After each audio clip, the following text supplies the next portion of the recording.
Pademonstruosime, kaip veikia uždarosios akcinės bendrovės Rivilė buhalterinės apskaitos programa Balansas 2000.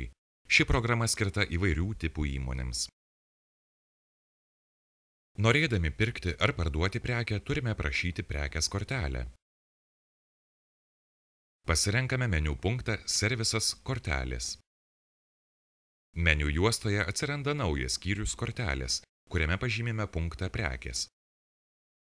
Norėdami įrašyti naują prekę, spaudžiame mygtuką Naujas. Prekės kortelėje įrašome prekės kodą, pavadinimą.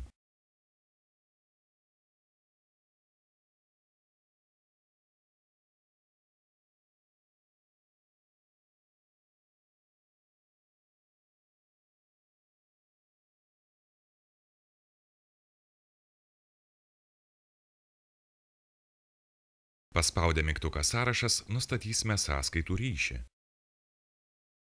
2 kartus spragtelime pele punktą Prekių sąskaitų ryšys. Taip pat turime nurodyti prekės matavimo vienetus. Paspaudę mygtuką Sąrašas pasirenkame vienetus, nes prekiaujame diskeliais.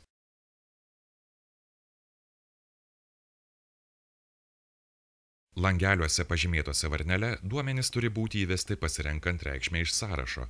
Į kitus langelius reikšmes įrašome patys. Išsaugome. Prekių sąraše yra nauja prekė. Dabar aprašysime klientus. Pasirenkame punktą Kortelės klientai. Spaudžiame mygtuką Naujas ir įrašome duomenis, kodą, pavadinimą.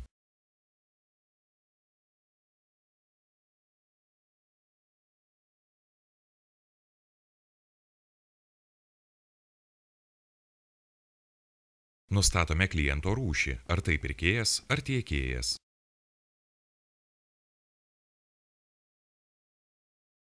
Užpildome lauką Mokesčių lentelė. Pasirenkame PVM mokestis. Taip pat užpildome lauką Terminų lentelė.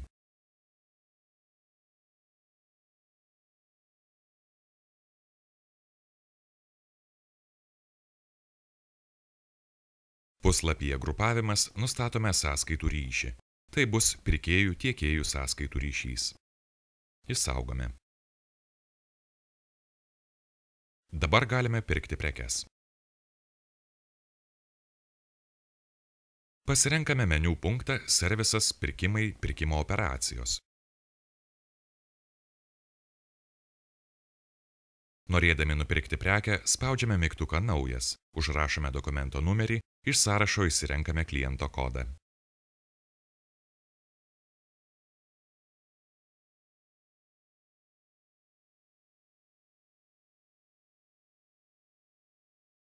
Puslapyje Operacijos spaudžiame mygtuką Naujas. Iš sąrašo išsirenkame prekės kodą ir padalinį, įrašome kiekį ir kainą.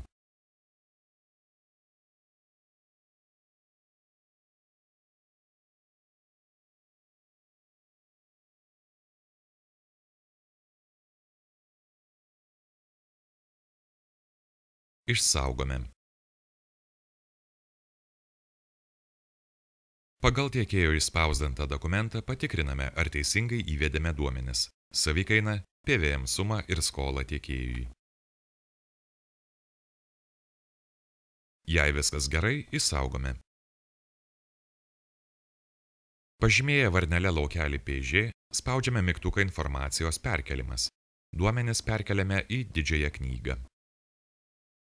Norėdami pasitikrinti sąskaitų korespondenciją, spaudžiame mygtuką Analitinė operacija. Paspaudę mygtuką Koreguoti, matome, kokios sumos ir į kurias didžiosios knygos sąskaitas perkeltos.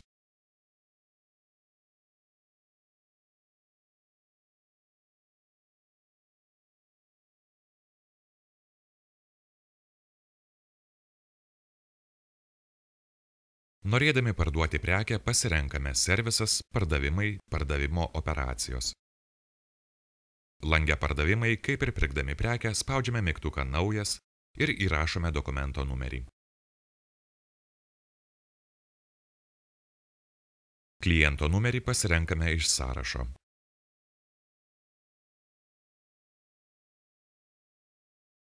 Puslapyje operacijos spaudžiame mygtuką Naujas. Iš sąrašo išsirenkame prekės kodą bei padalinį, įrašome kiekį ir kainą.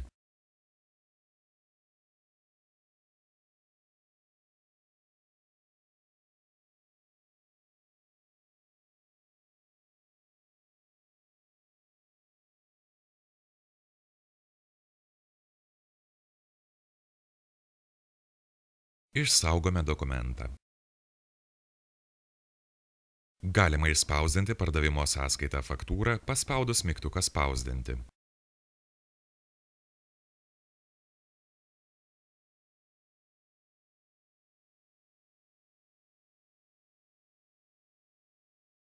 Dokumentą perkeliame į didžiąją knygą.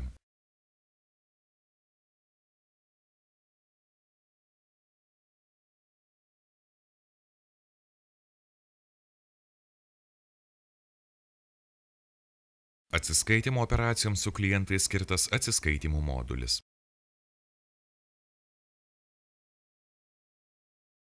Pasirenkame punktą Servisas, atsiskaitymai, įplaukos. Spaudžiame mygtuką Naujas ir nurodome sąskaitą 271. Tai yra sąskaitos bankuose. Įvedame dokumento numerį.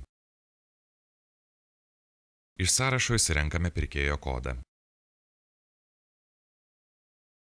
Puslapyje pagal dokumentus spaudžiame informacijos nuskaitimas. Nuskaitomi visi neapmokėti šio kliento dokumentai. Pasirenkame, už kurį buvo mokėta ir spaudžiame mygtuką Mokėti. Jei buvo dalinis mokėjimas, spaudžiame mygtuką Mokėti sumą. Išsaugome.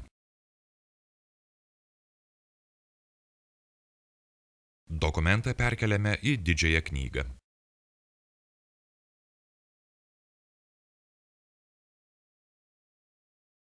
Panašiai galime atlikti išmokų operacijas. Dabar pasižiūrėsime balansą. Pasirenkame Servisas, didžioji knyga, Balansas.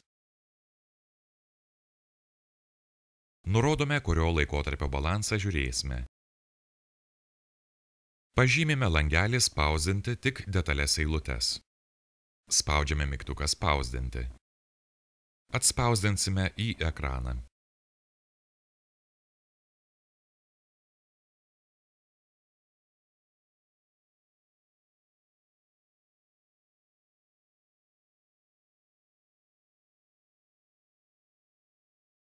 Ieškant klaidų ar tikrinant patogesnis bandomasis balansas.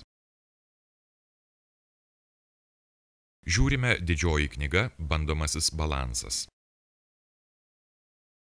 Pasirenkame Spausdinti tik detales eilutes, spaudžiame Spausdinti.